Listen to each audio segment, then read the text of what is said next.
రీసెంట్‌గా ఇజ్రాయెల్ టూరిస్ట్‌ని ఇండియాలో బ్రూటల్‌గా రేప్ చేసి మర్డర్ చేశారు. కేస్ రిజిస్ట్రేషన్ జరిగింది.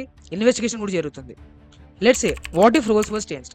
ఒకవేళ ఇదే టైప్ ఆఫ్ క్రైమ్‌ని ఒక ఫారెన్ ఎంబసీ మెంబర్ చేస్తే ఇండియా ఎలా రియాక్ట్ అవుతుంది? 2013లో ఒక యూఎస్ డిప్లొమాట్ సేమ్ ఇలాంటి క్రైమ్ ఒకటి చేస్తే కేస్ రిజిస్ట్రేషన్ చేయకుండా వితిన్ సమ్ టైమ్‌లో తను అమెరికా వెళ్ళిపోయాడు. ఎందుకు? ఈ అన్నిటికి ఆన్సర్ తెలియాలంటే మనం వియన్నా కన్వెన్షన్ ఆఫ్ 1961 గురించి మాట్లాడుకోవాలి. ఈ కన్వెన్షన్ అనేది ఒక ఇంటర్నేషనల్ ట్రీటీ. దీంట్లో 53 ఆర్టికల్స్ ఉన్నాయి. దీంట్లో important article 9, article 22 and article 30. Article 9 ప్రకారం ఒక ఫారెన్ డిప్లొమాట్ ఇలాంటి క్రైమ్ ఏదైనా చేస్తే అతన్ని పర్సోనా నాన్ గ్రాటా కింద కన్సిడర్ చేసి వితిన్ సమ్ టైమ్ 24 అవర్స్ కానీ 2 అవర్స్ కానీ ఇచ్చేసి ఆ టైం పీరియడ్లో ఆ కంట్రీ నుంచి వెళ్ళిపోవాలని చెప్పేసి ఒక ఆదేశాలు ఉంటాయి.